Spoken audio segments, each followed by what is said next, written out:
अस्सलाम वालेकुम साथियों, अस्सलाम वालेकुम दोस्तों। सोशल डेमोक्रेटिक पार्टी जे डायलॉग प्रोग्राम जे नए एपिसोड सां गॾु आहियूं, तव्हां सां गॾु आहियूं। अॼु जो मौज़ू असां थोरो घणो अॻु में डिस्कस करे चुका आहियूं, पर हिन खे अञा अधु वधीक जेको आहे सो सुठे नमूने सां डिस्कस कंदासीं ऐं हिन भेरे असां कोशिशि कंदासीं त हिन जो इंटरनेशनल पर्सपेक्टिव बि ॾिसंदासीं।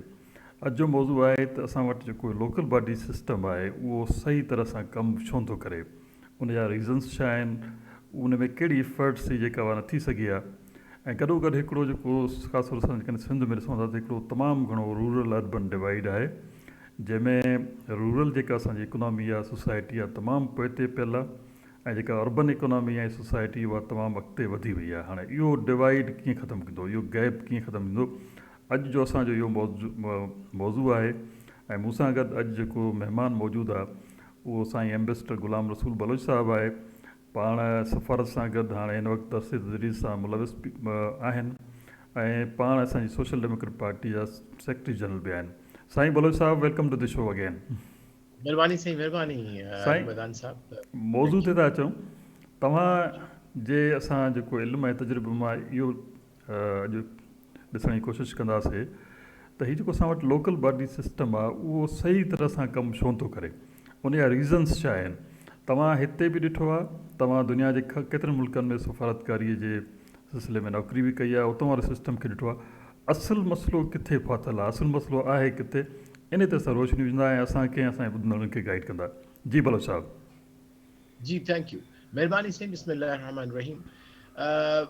वाकई जेकॾहिं असां लोकल गवर्नमेंट खे ॾिसूं त गुड गवर्नेंस जो जेकॾहिं लिटमस टेस्ट आहे या हिकिड़ो इम्तिहान आहे त कंहिं बि हुकूमत में लोकल गवर्नमेंट कीअं पियो थियूं फंक्शन कनि। छाकाणि जो जेको आख़िरी या हिकु लिहाज़ सां अल्टीमेट पर्पस जेको हूंदो आहे स्टेट जो या स्टेट ठाहिण जो, उहो इहो आहे त जेके बेसिक सर्विसिस आहिनि सिटीज़न्स खे उहे मिलनि, उन्हनि जी ज़िंदगी खुशहाल थिए, पाणी वाफ़र हुजे, हवा साफ़ हुजे, रस्ता साफ़ हुजनि, कुशादा हुजनि, रोशनी हुजे, गंदगी खणण जो निज़ाम हुजे।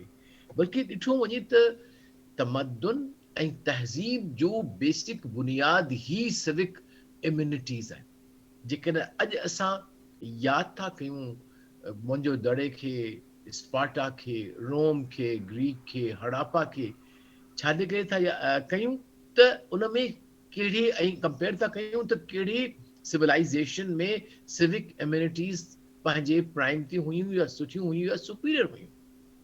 त साॻी तरह सां इंसानी ज़िंदगी आख़िरकार इन्हनि जेके ज़रूरतूं आहिनि बेसिक इंसान जूं, जेके आम क्रीचर कंफर्ट आहिनि या एज़ ए इंसान जी हैसियत सां सायो आहे, हाउसिंग विच इज़ कॉल्ड, रस्ता आहिनि जिते माण्हू हले थो या सवारियूं हलाए थो, बिजली आहे, राति जो तव्हांखे रोशनी जी ज़रूरत आहे, पाणी बेसिक नीड आहे।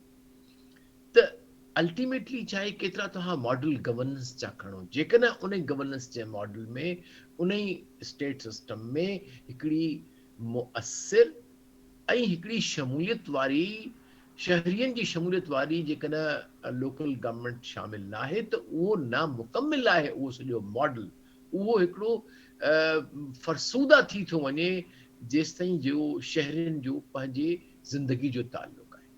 त ज़िंदगी सां हुकूमत तॾहिं जोड़ी सघिजे थी जॾहिं तव्हां वटि इहे निज़ाम सुठा हुजनि, ऐं इहे निज़ाम मथां खां नथा हलनि, इहे हमेशह लोकल लेवल ते रहिया आहिनि, शहरनि में, महलनि में, ॻोठनि में, वाहणनि में रहिया आहिनि। उहो सिस्टम जेसिताईं ठीकु न थींदो तेसिताईं असां ठीकु न थींदासीं। अच्छा, इन तमहीद सां हाणे बलोच थोरो असां साहिबु, इहो तारीख़ बिल्कुलु सही था चओ। पर्सपेक्टिव एग्ज़ैक्टली ईअं आहे। म्यूनसिपल सर्विसिस ठीकु हूंदियूं त शहरनि जो, ॻोठनि जो, माना हिकिड़ो सफ़ाई जो सॼो सिस्टम बहितर थींदो, ऐं उनजे बुनियाद ते ई मुल्कनि जी ऐं शहरनि जी हिकिड़ी रेटिंग ठहंदी आहे। पर मूंखे ॿुधाए त इहो आख़िर छो थियो, माना असां वटि इहो लोकल बॉडी सिस्टम डेवलप थी छो कोन सघियो। इन में सियासी एग्ज़ैक्टली। अवामिल आहिनि या असां बुनियादी तौर ते रेडी न आहियूं उन सिस्टम खे इम्प्लीमेंट करण लाइ, असुलु सबबु छा आहिनि, या मतिलबु इहो तव्हांखे कीअं थो सम्झ में अचे। जी बलोच साहिबु। बिल्कुलु। आई थिंक मूं थोड़ी रिसर्च कई, असां डिस्कस पे कयो है, इनखां पहिरियां बि मुंहिंजी रिसर्च हुई ऐं वरी रिसेंटली कई। त सची ॻाल्हि इहा आहे त तारीख़ में सभु कुझु मिले थो तव्हांखे, सब कॉन्टिनेंट इन जनरल ऐं जो पाकिस्तान इन पर्टिकुलर जेकॾहिं लोकल गवर्नमेंट न थी सघियूं आहिनि मुकमिल तरह सां हिते क़ाइमु, त उनजो हिकिड़ो तारीख़ी वजह आहे। थोरी वजह मां तव्हांखे घणी तारीख़ में लंबी में कोन ईंदासीं, लेकिन असां ब्रिटिश गवर्नमेंट खां शुरू था कयूं, बल्कि उनखां पहिरियां बि ईस्ट इंडिया कंपनी शुरू कयो। उन छा कयो, जो जेके अर्बन एरियाज़ हुआ उन में त म्यूनिसिपल, जॾहिं ईस्ट इंडिया कंपनी स्टार्ट जेको पावर शुरू कयो, त उते ईस्ट इंडिया कंपनी हुन में शहरनि में पंहिंजो कंट्रोल टैक्सिस जो, पंहिंजे वापार जो उहो शुरू कयो। ऐं जेके रूरल एरियाज़ में देहात में हुआ, उते जो लोकल एलीट खे नया नया उहिदा ॾेई, उन्हनि खे ज़मीनूं ॾेई वधाइण जो कॉन्सेप्ट इंट्रोड्यूस कयो। लेकिन इफेक्टिवली वो जॾहिं ब्रिटिश गवर्नमेंट अची वई, हुकूमत जेका हुई, जेका ग्रेट ब्रिटेन वारी सो कॉल्ड, उन्हनि एज अ सिस्टम आंदो, त उन्हनि छा कयो, जेको रूरल इलीट हुयो, जंहिंमें उन्हनि खे ख़ान बनायूं, उन्हनि खे सरदार बनायूं, उन्हनि खे ज़मीनूं ॾिनऊं, जागीरूं ॾिनऊं, ऐं जागीरूं ॾिनऊं फॉर पंहिंजी वफ़ादारी जे लाइ। ऐं उनखे पोइ ऐं सॼो निज़ाम उन्हनि जेको मरकज़ी हो उन्हनि इलीट ते हलियो। ऐं जेके शहर हुआ उन ज़माने में तव्हां जेकॾहिं ॾिसो तारीख़ में, त एतिरा असांजा डेवलप न हुया। जेके वॾा वॾा शहर हुआ, ये सखर हो या हैदराबाद हो या कराची हो, उन्हनि जी का एॾी का ख़ूबसूरत, कराची खे छॾे, कराची में बाद में थोरो डेवलपमेंट थी आहे, उहो बि लोकल माण्हुनि जे करे, जेके हिते काठ जेके मेमन हुआ या जेका वापारी कम्युनिटी, उन्हनि कुझु डेवलप कयो शहर खे। लेकिन इनिशियली उहो जेको आहे सो ब्रिटिश एतिरो घणो ख़्यालु न ॾिनो हुनखे। सो बुनियादी तरह सां जेको ढांचो, ऐं उहो ढांचो ई असांखे पार्टीशन जे वक़्तु इंडिया खे, पाकिस्तान खे मिलियो ऑफ गवर्नेंस। त जंहिंमें छा हो, त जेका सेंट्रल गवर्नमेंट हुई या प्रोविंशियल गवर्नमेंट, उहा जेका लोकल इलीट हो उन्हनि जी को ऑप्शन करे उन्हनि खे कंदी हुई, जॾहिं त शहरनि खे मां सवाइ चंद सिविक फैसिलिटीज़ जे हवाले सां ॾेई, जेका पार्टिसिपेशन हूंदी आहे हिकिड़ी कंबाइंड अर्बन रूरल सभिनी खे गॾे ॻंढे हले अॻिते हलण, हिकिड़ो स्ट्रक्चर बनाइण, उहा का ॻाल्हि कोन कई। उन खां पोइ अचूं था थोरो फास्ट फॉरवर्ड अॻिते था वञूं। पाकिस्तान में पहिरियां 10 साल अयूब खान खां पहिरियां त तव्हांखे पाण ख़बर हूंदी त हिकिड़ा गवर्नेंस जे हवाले सां तमामु क्राइसिस में रहिया, जो हुन में कोई 6 सालनि में 4 प्राइम मिनिस्टर बदिलिया, प्रेसिडेंट बदिलिया, 6 प्राइम मिनिस्टर बदिलिया ऐं 4 प्रेसिडेंट बदिलिया, हेड ऑफ स्टेट बदिलिया। सो उहे क्राइसिस वारा हुआ। 1958 में जॾहिं मार्शल लॉ आयो, इट्स वेरी इंटरेस्टिंग त कीअं लोकल गवर्नमेंट अनफॉर्चुनेटली डिस्टॉर्शन थी आहे असांजी तारीख़ में। डिस्टॉर्शन इहा थी आहे त जेको लेकिन लोकल गवर्नमेंट जेकॾहिं ठाहिया बि विया आहिनि, त उन में वरी वेस्टेड इंट्रस्ट अची वियो आहे, जेके असां वटि अनफॉर्चुनेटली नान जमहूरी जेके हुक्मरान आया, जिनमें 3-4 जेके मार्शल एडमिनिस्ट्रेटर हुआ, अयूब खान, उन खां पोइ ज़ियाउल हक़, यहया खान त थोरो हो, उनको ख़ासि वॾो कमु कोन कयो। ज़ियाउल हक़ उन पंहिंजो मॉडल, अयूब खान पंहिंजो मॉडल ॾिनो, ज़ियाउल हक़ पंहिंजो मॉडल ॾिनो, ऐं मुशर्रफ पंहिंजो मॉडल ॾिनो। सो तव्हांखे 3 डिस्टिंक्ट जेके फेज़िस मिलनि था लोकल गवर्नमेंट खे ठाहिण जा, ऐं उन्हनि जे इस्तेमाल या गैर इस्तेमाल जा, या गैर कानूनी इस्तेमाल जा। अयूब खान ते थोरो टच था कयूं, त हुन जेको बेसिकली जेको सेंट्रल जेका लीडरशिप हुई पॉलिटिकल, उनखे बाईपास करण जे लाइ हुन बेसिक डेमोक्रेसी जेको कॉन्सेप्ट ॾिनो, हुन में जेके 80,000 जेको हुननि जो कॉलेजियल इलेक्टोरल कॉलेज बनाई पंहिंजी इलेक्शन जे लाइ थ्रू द प्रेसिडेंट, त उनजो मक़सदु सिर्फ़ु इहो हुयो त हू कंहिं तरह सां लेजिटिमेसी पंहिंजी हासिल करे सघे। उन खां पोइ असीं जेकॾहिं अचूं भुट्टो साहिब जे ज़माने में, त उन में अनफॉर्चुनेटली छा थी थो वञे त he was kind of federalist. मां कोन थो सम्झां त उन्हनि जे, it's very interesting Ali Mardan Sahab, त असांजे 1973 जे कॉन्सेप्ट में सिर्फ़ु 2 टियर ऑफ द गवर्नमेंट आहिनि, which is a very big distortion. उसूली तरह सां असांजी कॉन्स्टिट्यूशन जे ओरिजिनल ऑथर जे थॉट में न हुयो, या ॼाणी वाणी कोन रखियो वियो हुयो। वरना अदरवाइज अगर ॾिठो वञे त there has to be 3 tiers of government. Number 1 the federal, the the provincial and the local. या बाद में अची वो आहे 104A आहे supposed to उन जो भी local हूंदो, but in terms of concept में there is a distortion in the original उन में constitution में. तो मुझे ख्याल है उन ज़माने में या मसला भी एॾा घणा हुआ, कंसोलिडेशन जा हुआ, रीइंटीग्रेशन जा हुआ, तो perhaps उहा ॻाल्हि उन्हनि खां उन वक़्तु प्रायोरिटी न हुई, लेकिन हुअणु घुरिजे हा. सो हिकिड़ो वॾो फ्लॉ आहे 1973 कॉन्स्टिट्यूशन में, जेकॾहिं को आहे मुंहिंजे ख़्याल में, त इहो आहे त it did not visualise an effective local government system at the municipal level और एट द सिटी लेवल. वरी था अचूं पाण ज़ियाउल हक़ साहब, उते बि साॻियो कज़ियो थी थो वञे अनफॉर्चुनेटली, त हू non party elections political parties खे हटाए छॾियो. सो लोकल गवर्नमेंट जेका आहे सा became a substitute for political process in the country. मतलब अयूब खान भी इहो कयो, ज़ियाउल हक़ एक्ज़ैक्टली उहो कयो, वरी पोइ उन खां वधीक वॾो जेको तुर इम्तियाज़ बणियो मुशर्रफ साहब जे लाइ, उहो हुयो डिवोल्यूशन ऑफ पावर. ऐं उनजो बि अनफॉर्चुनेटली मक़सदु जेको इहो हुयो त कंहिं तरह सां असां पॉलिटिकल प्रोसेस खे बाईपास करे लोकल एलीट खे, लोकल गवर्नमेंट खे असां अॻिते कयूं ऐं उन्हनि जे थ्रू असां गवर्न कयूं. ऐं दे डिड. इन ई करे जेको असल स्पिरिट हूंदो आहे, जेको रूह हूंदो आहे लोकल गवर्नमेंट जो, त power must flow in a certain channel, federal खां प्रोविंस, प्रोविंस खां local, and vice versa in terms of planning. त मुंहिंजे ख़्याल आहे बेसिकली तारीख़ी जेके असांजा मसला रहिया आहिनि डिस्टॉर्शन ऑफ डेमोक्रेसी जा, उन जे करे बि असांजो लोकल गवर्नमेंट जेको सिस्टम बिल्कुलु आहे सही. हाणे जीअं त प्रोग्राम जी शुरूआति में असां ॻाल्हि कईसीं त असां इन जो हिकिड़ो इंटरनेशनल पर्सपेक्टिव बि ॾिसंदासीं. तव्हां पाण सफ़ीर रहिया आहियो, सफ़ारतकारी कई आहे सॼी ज़िंदगी, इवन तव्हां USA में बि जेको आहे सर्व कयो आहे, ऐं USA हिकिड़ो फेडरलिज़म जो हिकिड़ो नमूनो आहे. माना दुनिया में सभ खां वधीक स्ट्रॉन्ग फेडरल निज़ाम जेको आहे उहो USA में आहे, जंहिंमें जेके अख़्तियार आहिनि उनजी प्रॉपर डिवीजन आहे. त फेडरल गवर्नमेंट जेका फेडरेशन आहे उहा कीअं इस्तेमालु कंदी, स्टेट्स कीअं इस्तेमालु कंदा, ऐं लोकल बॉडीज़ ते कहिड़ा जेको आहे सो उनजा अख़्तियार छा हूंदा. अव्हां ॿुधायो त जिथे जिथे अव्हां सर्व कयो आहे, को तव्हांजे ज़हन में एग्ज़ाम्पल हुजे त उते लोकल बॉडी सिस्टम कीअं थो फंक्शन करे ऐं कीअं थो डिलीवर करे, ऐं उनमें उन्हनि जी केतिरी इंडिपेंडेंस आहे in terms of raising the resources and spending the resources. इहो तव्हां असांखे सम्झायो, छो त इहे मॉडल्स ई आहिनि जिन खे असां एडॉप्ट करे पोइ वरी असां पाण हिकिड़ो बहितरु निज़ाम जेको आहे सो तयारु करे सघूं था. अव्हां जिथे जिथे सर्व कयो उते कहिड़े क़िस्म जा मॉडल्स कमु कंदा? जी साईं बलोच साहब. Before I come to the model, मां तव्हांखे टे एस्पेक्ट इंपॉर्टेंट जेके जॾहिं तव्हां लोकल गवर्नमेंट खे ॾिसणु चाहियो था, एग्ज़ामिन करणु चाहियो था या रिव्यू कयो था, त उनखे तव्हांखे टे उन जा टेस्ट आहिनि. नंबर वन, त लोकल गवर्नमेंट जो कॉन्स्टिट्यूशन में छा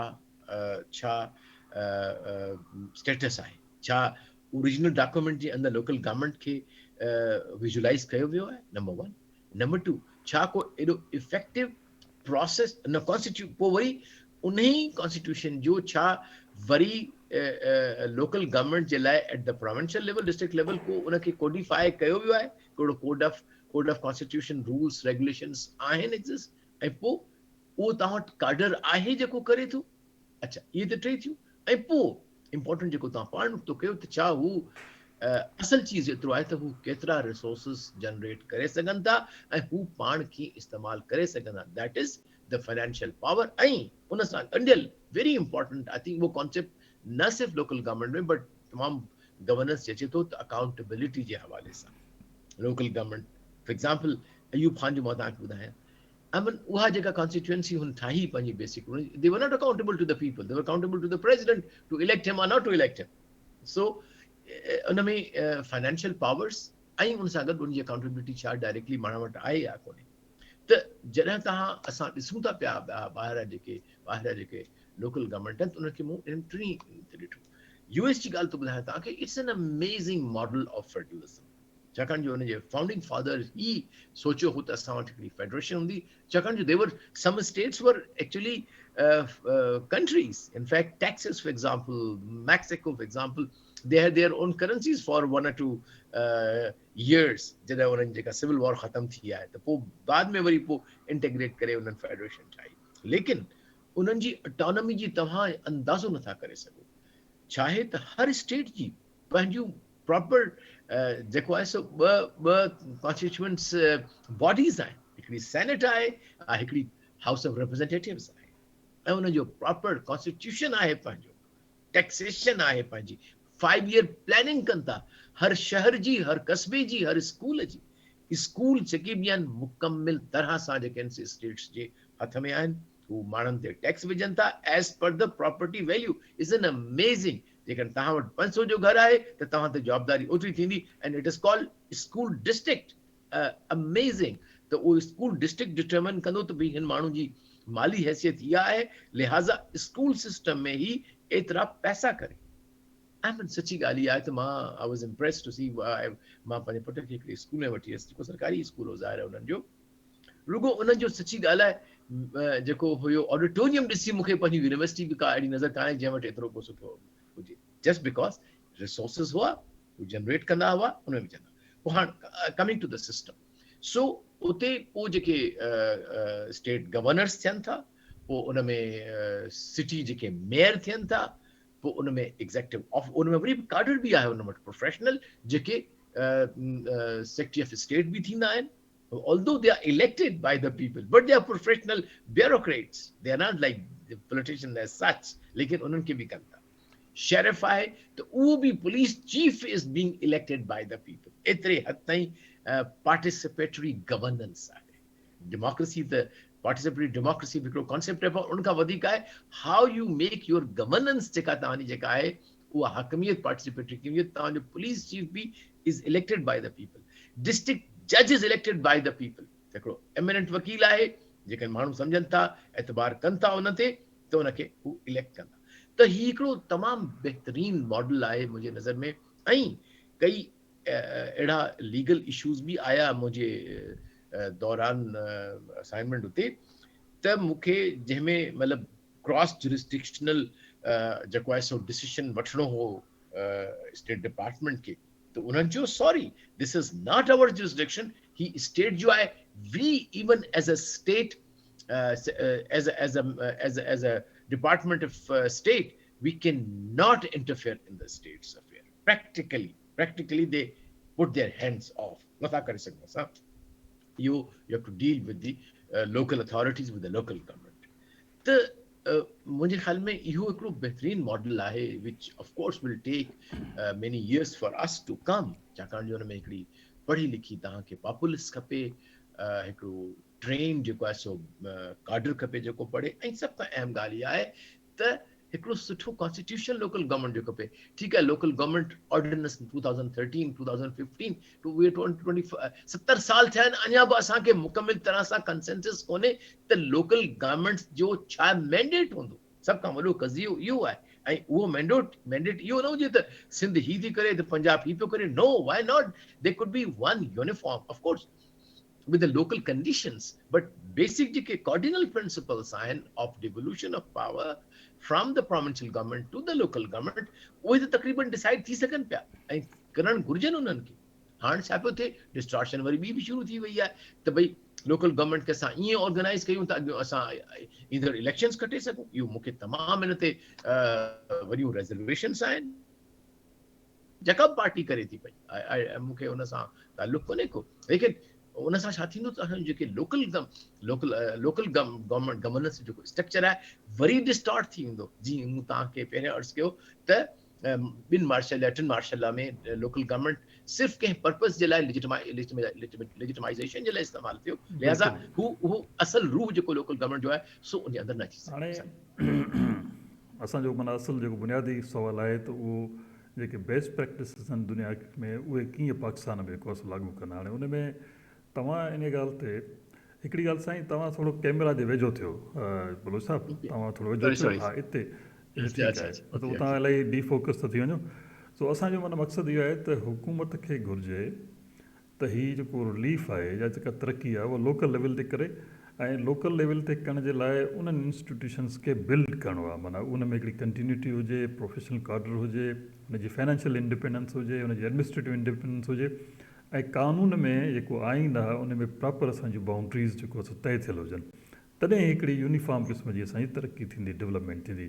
ऐं इहो इन करे नथो थिए त इहा हुकूमतुनि जी प्रायोरिटी कोन रही आहे। हाणे मां तव्हां खां सुवालु इन सां ई गॾु थो माना रिलेवेंट सुवालु थो पुछां। साईं अवां बि ॾिठो आहे, मूं बि ॾिठो आहे, मुंहिंजी बि USA में काफ़ी एक्सटेंसिव ट्रेनिंग रही आहे।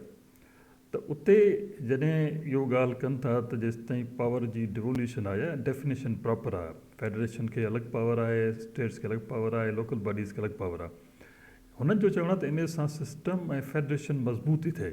जेकॾहिं ईअं न आहे त जेकॾहिं असां लोकल बॉडीज़ जा पावर ग्रैब करे स्टेट्स खे ॾियूं था त उन सां कोई स्टेट मज़बूत थी थिए, या वाइलेस जेकॾहिं स्टेट जा पावर जेकॾहिं मर्कज़ एक्सरसाइज़ करे थो त मर्कज़ मज़बूत थो थिए, ईअं न आहे। हुन वटि डेफिनेशन इहा आहे जेतिरी तव्हांजी डिवोल्यूशन हूंदी, जेतिरी तव्हांजी लोकल लेवल ते एम्पावरमेंट हूंदी, ओतिरे ताईं उहो जेको तव्हांजी फेडरेशन आहे मज़बूत थींदी। पर असां वटि ईअं न आहे। हिते गिवन द चांस, त जंहिंखे चांस मिले थो, जेकॾहिं फेडरेशन खे चांस मिले थो त फेडरल पावर पंहिंजा मज़बूत था कनि। सूबनि खे जीअं हाणे 18th अमेंडमेंट खां पोइ पावर मिलियो आहे त कुझु चवंदा असांजा सूबा मज़बूत हुजनि, पर हेठि लोकल लेवल ते उन डिवोल्यूशन था कनि, एम्पावरमेंट था कनि। त तव्हां छा था सम्झो त असांजे पॉलिटिशियंस जी या असांजे जेके the people who are running the show actually उनजी इंटेंशन ठीकु कोन्हे, जंहिंजे करे असांजो सिस्टम या डेवलप कोन थियो आहे? तव्हांजो माहिराना राय छा आहे? जी साईं। ॾिसो, हाणे इंटेंशन खे त पढ़णु ॾाढो ॾुखियो आहे, लेकिन मुंहिंजो ख़्यालु आहे त अञा ताईं एट द इंटेलेक्चुअल लेवल हिकिड़ी मूंखे अञा ताईं एॾी सची ॻाल्हि आहे त मां एॾी रिसर्च कई आहे, एॾी का मज़ेदार debate the local government as a concept of governance, मां उन सां ॻंढणु चाहियां थो उनखे। कहिड़ो बि तव्हांजो ख़ूबसूरत फेडरल कॉन्स्टिट्यूशन हुजे जेको रहियो आहे 1962, और तव्हां ॾिसो बहितरीनु कॉन्स्टिट्यूशन आहे। हिकिड़े मतिलबु आमिर जो हुयो, हुन पंहिंजी कंसोलिडेशन लाइ कयो, उन में लोकल गवर्नमेंट जो को बि पार्ट न हुयो। या जेके ॿियूं बि ॾिसो त as far as a doctrine उहो ठीकु था लॻनि असांखे, लेकिन missing link is the local government. जीअं तव्हांखे मूं अर्ज़ु कयो त कंहिं बि स्टेट जो पर्पस, कंहिं सोसाइटी खे ऑर्गेनाइज़ करण जो पर्पस इहो ई हूंदो आहे त माण्हुनि जी जो क्वालिटी ऑफ लाइफ या उनजी ज़िंदगी बहितर तरीक़े सां गुज़रे सघे, ऐं उहे जेके बेसिक शयूं आहिनि उन ज़माने जे लिहाज़ सां बेसिक जेके चयो वञे थो नेसेसिटीज़ उहे मिलनि। उहे फेडरल गवर्नमेंट वारो माण्हू न कॉन्सेप्चुलाइज़ करे सघे थो, न उनखे उहो प्लान करे सघे थो, न ॾेई सघे थो। बेसिकली असांजो मसइलो इहो आहे त असां वी आर अ कंट्री, असां अहिड़ी हिकिड़ी मुल्क आहियूं जंहिंमें पंहिंजा रिसोर्सिस असां वटि आहिनि कोन। असां उधार जे खातनि ते हलूं पिया, अनफॉर्चुनेटली बदकिस्मती सां गुज़िश्ता 40-50 सालनि खां वठी। त पोइ मथियां ई पैसा वठनि था, मथियां ई ख़र्च कनि था पंहिंजी सम्झ मुताबिक़। हाणे जॾहिं लोकल जेके ठीकु आहे टैक्सिस ज़रूर कलेक्ट थियनि था, कोई शक न आहे हिन में, लेकिन उन्हनि टैक्सिस खे वसूली खां पोइ छा उन्हनि माण्हुनि जो उन ते का राय वठी वञे थी त कहिड़ी शइ हिते ठाहिजे, कहिड़ी शइ हिते न ठाहिजे। वेरी इंट्रेस्टिंग एग्ज़ाम्पल जेको मूंखे हींअर पे आयो पाकिस्तान जे लिहाज़ सां, त सिर्फ़ु हिकिड़ो शहर आहे सियालकोट। ऑब्वियसली हुन जूं पंहिंजा हिकिड़ा कैरेक्टरिस्टिक आहिनि, त मतिलबु दुनिया जे सभ खां top producers of sports goods आहे, सर्जिकल गुड्स आहे, ऐं स्मॉल कॉटेज इंडस्ट्री जो आई थिंक दुनिया जो सभ खां वॾो हब आहे, एशिया जो कम से कम वॾो हब आहे। लेकिन उन्हनि पंहिंजे ज़ोर बाज़ू सां, पंहिंजी मनूवरिंग सां जेको बि आहे हिकिड़ी ऑटोनॉमी वरिती, त पंहिंजी एयरपोर्ट ठाहियूं ऐं पंहिंजी एयरलाइन ठाहे वरितऊं। उनखां अलावा शायदि तव्हां ॾिठो हूंदो, मां त वियो आहियां, अमेज़िंग पंहिंजो जेको आहे सो हुननि हिकिड़ो पंहिंजो लोकल गवर्नमेंट सिस्टम ठाहियो आहे। छो न इहो मॉडल ॿियनि शहरनि में असां रेप्लिकेट कयूं? फॉर एग्ज़ाम्पल सिंध आहे, मुख़्तलिफ़ शहर आहिनि असांजा नंढा, लेकिन अनफॉर्चुनेटली ॻाल्हि इहा आहे त वाक़ई कंहिं हद ताईं लोकल गवर्नमेंट खे न वधण ॾियण में वेस्टेड इंट्रस्ट ज़रूर आहिनि, छाकाणि जो लोकल गवर्नमेंट ई तव्हां जूं पॉलिटिकल नर्सरीज़ हूंदियूं आहिनि। अॼु जेको तव्हां जेको जेकॾहिं इलेक्शन थी वञे पई सुभाणे 2020-21 में लोकल गवर्नमेंट, हिकिड़ो नौजवान आहे जेको लोकल काउंसलर थियो आहे, ॿी इलेक्शन में चेयरमैन काउंसिल थींदो, टी इलेक्शन में हू MP थी वेंदो। लेकिन हू जेकॾहिं MP थींदो त जेको पुराणो MP आहे उनजो पुटु ऐं उनजे पुट जो पुटु उहो कीअं कंटेस्ट करे सघंदा? सो आई थिंक हिकिड़ी डिस्टॉर्शन वीव कई वई आहे टू मेंटेन द स्टेटस को। सो एसेंशियली मुंहिंजो ख़्यालु इहो आहे, जेकॾहिं तव्हां असां वे एनालाइज़ कयूं एज अ पॉलिटिकल थिंकर्स, त I think I would not चू माई वर्ड टू से के वेस्टेड इंट्रस्ट आहिनि जेके नथा चाहिनि त अहिड़ो लोकल गवर्नमेंट अचे जेको न सिर्फ़ु माण्हुनि खे पंहिंजूं जेके बेसिक ज़रूरतूं आहिनि उहो ॾे, लेकिन most of all most important function of any local government is always that it serves as a nursery for your political process. वही तहां यूएसटी बिल्कुलु तहां खे ॿुधायां, I have seen several state councillors जेके उते स्टेट काउंसलर हूंदो आहे जेको उन जी असेंबली में हूंदो आहे, उहे थींदा थींदा मेयर थियनि था, मेयर थियण खां पोइ गवर्नर थियनि था, ऐं गवर्नर खां पोइ हू सेनेटर थियनि था, ऐं वञी सेक्रेटरी ऑफ स्टेट थियनि था. For example, in Trump जे ज़माने में I knew there was a Texas जो गवर्नर हो Rick Perry, he is now Secretary for Energy. त अहिड़े नमूने सां जेका इम्पोर्टेंट फंक्शन आहे जेको केरु हिनखे हाईलाइट ई नथो करे, त लोकल गवर्नमेंट असांजी नर्सरी आहे पॉलिटिकल प्रोसेस जी, ऐं उन करे ई असांजो पॉलिटिकल प्रोसेस बि डिस्टॉर्टेड रहे थो, ऐं उन जे करे जेको तव्हां असीं अॼु चऊं था त हीउ जेको आहे सो डायनेस्टिक democracy आहे, it can only end if you have an effective and an active local government system. बिल्कुलु सही. तव्हांजो एग्ज़ाम्पल मतिलबु मां हिन कम्प्लीमेंट थो कयां त एग्ज़ाम्पल जे हिसाब सां जेकॾहिं टर्की ॾिसजे त टर्की जेको प्राइम मिनिस्टर हाणे प्रेसिडेंट आहे रजब तय्यब एर्दोगान, पहिरियों काउंसलर हो, पोइ इस्तांबुल जो मेयर रहियो, पोइ प्राइम मिनिस्टर थियो, हाणे जेको आहे सो प्रेसिडेंट आहे, ऐं मुस्लिम वर्ल्ड जो हिकिड़ो वॾो लीडर थी वञो आहे. लंडन जो ॾिसो, लंडन जो जेको पुराणो मेयर हुयो बोरिस जॉनसन, उहो प्राइम मिनिस्टर थियो, ऐं अञा प्राइम मिनिस्टर आहे यूके जो. इवन जेको हीउ अहमदी निजाद हो ईरान जो तेहरान जो मेयर हुयो, ऐं he become prime minister you know the country. Even Seoul जो जेको हुयो, सियोल जो साउथ कोरिया में जेको हुयो मेयर, उहो उतां जो जेको आहे प्राइम मिनिस्टर थियो. हाणे इहे खोड़ एग्ज़ाम्पल आहिनि. असल ॻाल्हि आहे त जेकॾहिं तव्हां सर्विस कंदव, माण्हुनि जी सर्विस कंदव, माण्हुनि खे डिलीवर कंदव, लोकल बॉडीज़ ते नंढा नंढा मसइला हल कंदव, त तव्हां जेको आहे सो हिकु नेशनल लेवल ते जेको आहे सो उभरी सघो था. माना इहो हिकिड़ो प्रूवन फैक्ट आहे, इहो दुनिया में साबित कयो आहे. इवन पॉलिटिक्स जे लाइ चवंदा आहिनि त all politics are actually local politics. तव्हां केतिरा बि इंटरनेशनल थियो त पॉलिटिक्स ऑलवेज रिमेन लोकल. तव्हां जेकॾहिं पंहिंजे आम वोटर जो मसइलो हल नथा कयो त तव्हांजी पॉलिटिक्स बि ठीकु कोन्हे. असल ॻाल्हि इहा ई आहे, I fully agree with you that local bodies are basically nursery of political development. इहा ॻाल्हि ठीकु थी. से हाणे असांजो हिकिड़ो ॿियो सेगमेंट हुयो अॼु जो हिन जो, त जेको असां वटि रूरल अर्बन डिवाइड आहे उहो कीअं ख़तमु थिए. हाणे हिन में हिकिड़ो इकोनॉमिक रिपोर्ट्स छपियूं आहिनि त जेका असांजी कराची जी इकोनॉमी आहे उहा जेके डेवलप्ड कंट्रीज़ जी इकोनॉमी आहे उनजे बराबरि आहे पर कैपिटा इनकम. वाइलस जेका असांजी रूरल सिंध आहे उन जी पर कैपिटा इनकम कोई $300 आहे, जेका दुनिया जे जेके अफ्रीका में ग़रीब तरीन मुल्क आहिनि उन्हनि खां बि वर्स्ट आहे. माना ॿियनि लफ़्ज़नि में असांजी जेका रूरल सिंध आहे उहा तरक़ी जे हिसाब सां, मालियत जे हिसाब सां तमामु पोइ ते आहे, ऐं अर्बन सेंटर्स अॻिते आहिनि. उहो तालीम हुजे, इंडस्ट्री हुजे, IT हुजे, सभु शइ हुजनि. हाणे इहो जेको गैप आहे इहो कीअं ख़तमु थिए, रूरल अर्बन डिवाइड कीअं ख़तमु थिए, त urban economy rural economy integrate करे ऐं सोसाइटी उन नमूने सां जेको आहे चेंज करे ऐं हिक ॿिए खे कम्प्लीमेंट करे. अव्हां वटि छा आहे, माना इहो केस स्टडी तव्हां वटि छा आहे, तव्हांजो राय छा थींदो हिन में? जी साईं बलोच साहिबु. Very interesting. वरी मां I'll go back to हमेशा ॾिसो मूल बुनियाद ते तव्हां वञो, you will find the root cause, जेको असल कॉज आहे. Again the colonial power structure जेको असां इनहेरिट कयो ब्रिटिश खां, उन में इनग्रेन आहे. अनलेस उहो आंसर उन मां कैंसर खे असां कढंदासीं कोन ऑपरेशन करे, इट विल रिमेन. अच्छा, उन्हनि जो कॉन्सेप्ट छा हो ऑफ गवर्नेंस, त रूरल एलीट जेको आहे उनखे को ऑप्ट कयो, ऐं जेको शहर जो मिडिल क्लास आहे जेको अवेयर आहे, उनखे ख़बर आहे what is right what is wrong, at least to his extent.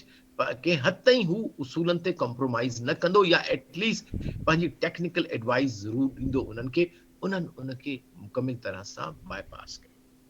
इन करे तव्हां ॾिसो था त असांजो जेको पावर स्ट्रक्चर आहे सो तारीख़ी तरह सां फ्यूडल आहे, ऐं असां उहो तब्दील न करे सघिया आहियूं.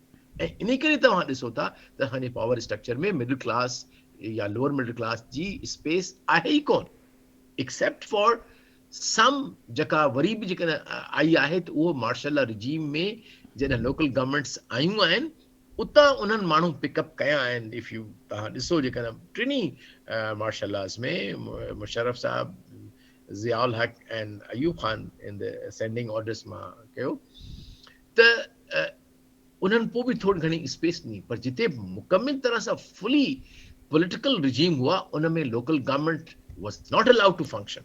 उहा जेका डायनेस्टिक डेमोक्रेसी खे कंसोलिडेट कयो वियो, ट्रेडिशनल पावर एलीट खे एम्पावर वधीक कयो वियो, लोकल गवर्नमेंट्स खे न कयो वियो. त इहो हिकिड़ो वॾो पैराडॉक्स आहे, असांजो वॾो पैराडॉक्स आहे त जेके जेके पॉलिटिकल पार्टीज़ आहिनि जेके बेसिकली जिन्हनि खे रखवालो थियणु घुरिजे जमहूरी उसूलनि जो, जमहूरी असास जो, ऐं जमहूरी उसूल ऐं असास मुंहिंजी नज़र में लोकल गवर्नमेंट जे पिलर ते बीठा आहिनि। जेकॾहिं उहे पिलर न आहिनि त बाक़ी जमहूरियत सिर्फ़ु हिकिड़ो खेल थी सघे थो पावर वठण जे लाइ, लेकिन असल जमहूरियत जो रूह हुन में न हूंदो। लिहाज़ा ऐं जेका अर्बन रूरल जेका डिवाइड आहे उहा बि कंहिं हद ताईं इन जो एक्सटेंशन आहे या इन जो हिकिड़ी मैनिफेस्टेशन आहे। लेकिन अनफॉर्चुनेटली इन में वरी हिकिड़ी ॿियो अंसर जेको सो दाख़िल थियो ज़िया उल हक़ जे ज़माने में, ऐं उहो चाहे त इन डिवाइड खे अर्बन रूरल खे हिकिड़ो एथनिक रंग ॾिनो वियो, कम अज़ कम सिंध जे हवाले सां मिनिमम। ऐं कंहिं हद ताईं it was tried to be played up in Balochistan also between Baloch and the Pathans, लेकिन उन्हनि जो को ट्रेडिशनल आहे त उहे पंहिंजे पाण में कोएग्जिस्ट कनि था अल्हम्दुलिल्लाह, and I think they will continue to coexist because of the traditions those tribes have bit in Balochistan. त हू हिकु ॿिए जो जी हदनि जी कॾहिं ख़िलाफ़ वर्ज़ी नथा कनि ऐं मैनिपुलेट नथा थियनि उन लिहाज़ सां। त हू मैनिपुलेट चवनि था, जेका तारीख़ ॿुधाए थी या ज़िया उल हक़ के ज़माने में इहा अटेम्प्ट भी कई वई हुई त बलोचिस्तान में इन ॿिन्ही सेगमेंट्स खे कंहिं तरह सां जे तरह सां सिंध में कयो वियो उहो ते बि कयो वियो। त हाणे इन जो हल मुंहिंजे ख़्याल आहे हिकिड़ो प्रोसेस ई आहे, ॿी का इमीडिएट रेमेडी इंजेक्शन न हूंदी आहे। It is has to be a allopathy, I call it political allopathy, that is हिकिड़ी या पॉलिटिकल हिकमत वारो जेको आहे नुस्ख़ो, उहो नुस्ख़ो इहो आहे त इहो सिस्टम हलणु घुरिजे, इहो लोकल गवर्नमेंट जो हलणु घुरिजे। ऑब्वियसली जेके स्ट्रक्चर्स हूंदा शहरनि जा उहे ॿाहिराड़ी जे स्ट्रक्चर खां मुख़्तलिफ़ हूंदा। असांखे मेयर रखणा पवंदा, असांखे एडमिनिस्ट्रेटर रखणा पवंदा। ऐं मुंहिंजे ख़्याल हिकिड़ी ॿी ॻाल्हि जेका इम्पोर्टेंट सुठी ॻाल्हि थी जेका हिन में मुशर्रफ जे ज़माने में कंहिं हद ताईं what they call it U give the day हिकिड़ो जेकॾहिं का सुठी ॻाल्हि आहे, सुठो एस्पेक्ट आहे, हुनखे ॿुधाइणु घुरिजे, मेंशन करणु घुरिजे। त जेको हुननि concentration of power deputy commissioner जे हथ में हो लोकल गवर्नमेंट जे हवाले सां, उहो वठी माण्हुनि खे ॾेई छॾियो, जेको एडमिनिस्ट्रेटर हो उनखे ॾेई छॾियो DC खां वठी, and he was returned as district coordination officer. उनखे मुंहिंजे ख़्याल असांखे डेवलप करणु घुरिजे, वधीक इनखे वधीक इवॉल्व करणु घुरिजे, सिस्टम उनखे अॻिते वधणु घुरिजे। त कंहिं तरह सां जेके डिस्ट्रिक्ट नाज़िम आहिनि उहे बि अॻिते ग्रेजुएट थी वॾनि शहरनि में अचनि, उहे ग्रेजुएट थी असेंबलियुनि में अचनि। ऐं जेका ॻाल्हि हमेशह असीं एज़ अ प्लानर कंदा रहंदा आहियूं त planning has to be bottoms up, हेठां खां बुनियादी तरह सां अॻिते वधे, बुनियाद खां अॻिते वञे, मथे खां हेठि न अचे, टॉप टू बॉटम न हुजे, बॉटम अपवर्ड्स हुअणु घुरिजे। बिल्कुलु। ऐं हाणे इहो हिकिड़ा इहो स्टेप्स आहिनि जेके तव्हां बिल्कुलु पॉलिटिकल स्टेप्स ॿुधाया। लोकल बॉडीज़ खे एम्पावर कयो, मेयर्स हुजनि, डिस्ट्रिक्ट्स खे एम्पावर कयो, ऐं जेको इहे ब्यूरोक्रेटिक पावर्स आहिनि उनखे डिवॉल्व कयो। हिकिड़ो इहो फार्मूलो आहे। ॿियो फार्मूलो इहो आहे जेकॾहिं तव्हांखे तरक़ी करणी आहे होलसेल यूनिफॉर्म तरक़ी, त सभ खां पहिरियों तालीम खे तवजो ॾियो, सुठी तालीम हुजे, यूनिफॉर्म करिकुलम हुजे। ऐं उन खां पोइ ॿियो असांजी टेक्निकल तालीम, माना जीअं त असांजा वटि जेको आहे हिकिड़ो माण्हू पैदा थियनि था, फर्दी क़ुवत आहे, हाणे उनखे ट्रेंड एंड इक्विप करिणो आहे। जेकॾहिं उहे इक्विप थींदा त पोइ उहे इंडस्ट्री में ऐं वॾनि शहरनि में कंज़्यूम थींदा, हिकिड़ी ॻाल्हि।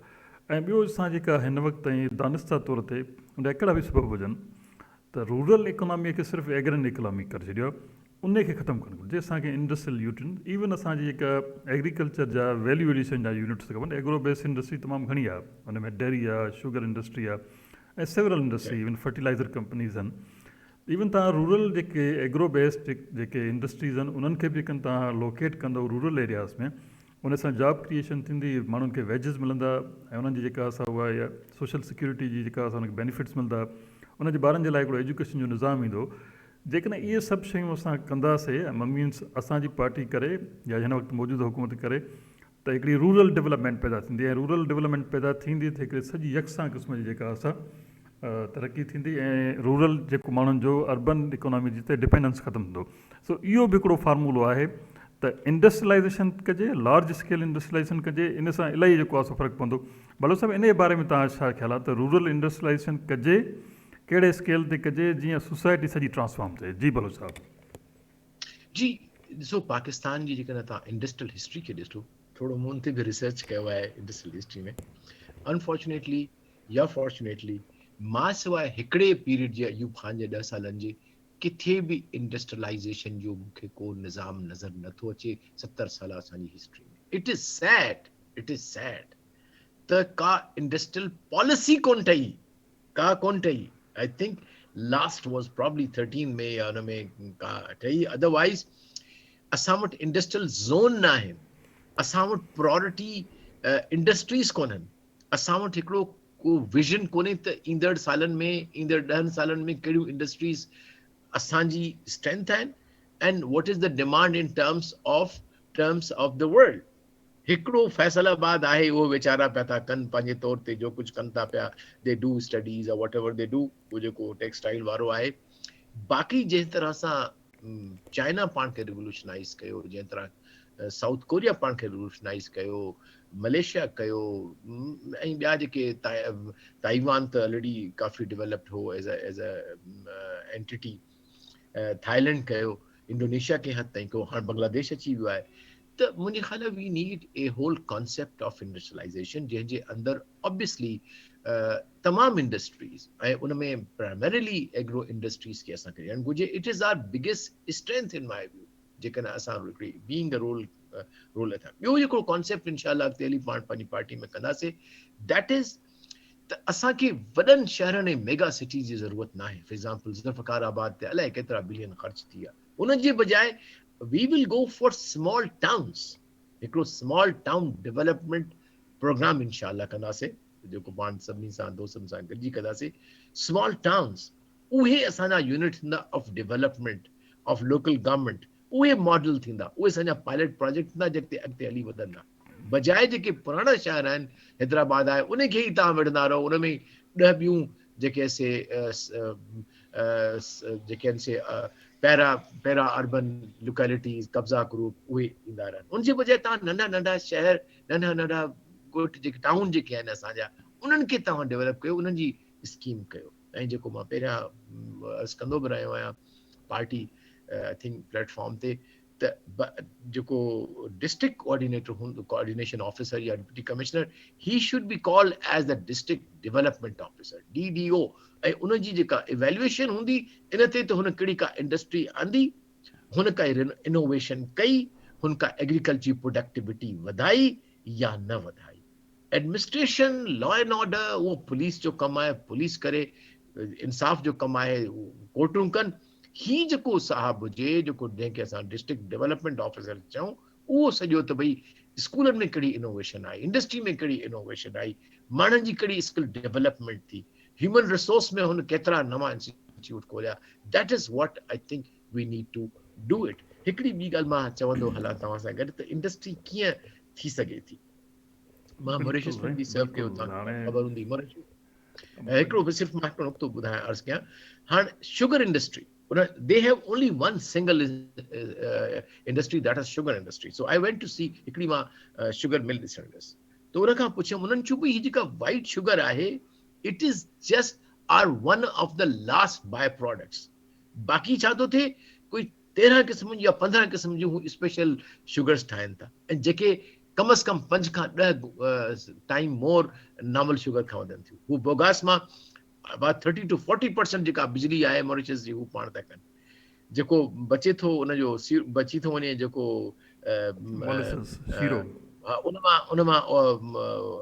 उन मां बियर ठाहिनि था या अल्कोहल ठाहिनि. So what I am trying to say is कि इवन इनखे वठी वठो, या तव्हां कॉटन खे वठी वठो, वीट वठी वठो. सो आई एंटायरली एग्री कि असांखे इंडस्ट्रियलाइजेशन तरफ़ वञणु घुरिजे, ऐं उन में एग्रो इंडस्ट्री खे टॉप प्रायोरिटी ॾिजे, उनखे कंसेशन ॾिजे, उन में ॿाहिरि जी टेक्नोलॉजी आणिजे, त पोइ अॻिते असांजो इनशाअल्लाह उन सां जोड़िजे लोकल गवर्नेंस खे, लोकल गवर्नमेंट खे, त पोइ इनशाअल्लाह असांजा मसला हल थी सघनि.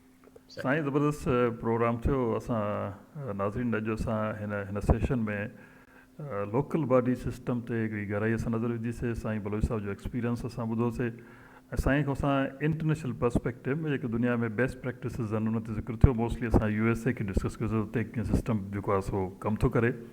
ऐं गॾो गॾु असां चयोसीं जेकॾहिं सोसाइटी खे ट्रांसफॉर्म करिणो आहे त असांखे क्विक बेसिस ते हिकु तालीम ते तवजो ॾींदो ऐं ॿियो जेको आहे सो असांखे इंडस्ट्रीज़ जे ते तवजो ॾियणो पवंदो। जेकॾहिं इंडस्ट्रियलाइज़ेशन थींदी त माण्हू वॾनि शहरनि जो रुख न कंदा, जेकॾहिं वॾनि शहरनि जो रुख न कंदा त वॾनि शहरनि जी जेका हिन वक़्तु इंफ्रास्ट्रक्चर जी हालत ख़राबु आहे उहा ख़राबु न थींदी। हिन वक़्तु दुनिया में हिकिड़ो ट्रेंड डेवलप थियो आहे त तव्हां जेके बुनियादी फैसिलिटीज़ आहिनि, बुनियादी ज़रूरतूं आहिनि, उहो हर जाइ ते पैदा कयो। तंहिं करे असां ॾिठो आहे त वॾी दुनिया जा जेके वॾा वॾा शहर आहिनि उतां जी पॉपुलेशन अर्बन खां रूरल ॾे शिफ्ट थी थिए, जंहिंखे डी अर्बनाइज़ेशन चयो थो वञे। जेकॾहिं असां इहो सिस्टम कंदासीं त शहरनि ते बि तमामु घणो जेको प्रेशर आहे ख़तमु थींदो ऐं तरक़ी बि यकसां ऐं मुसावी थींदी। सो इहो असांजो मौज़ू हुयो अॼु जिते असां डिस्कशन कयोसीं। बलोच साहिब जी, जी आर बलोच साहिब जी वॾी महिरबानी, ॿुधण जी वॾी महिरबानी। साईं तव्हांजो असांजो प्रोग्राम ॾिसंदा रहो ऐं असांखे फीडबैक ॾींदा रहो। तव्हां सभिनी दोस्तनि जी वॾी महिरबानी। ख़ुदा हाफ़िज़।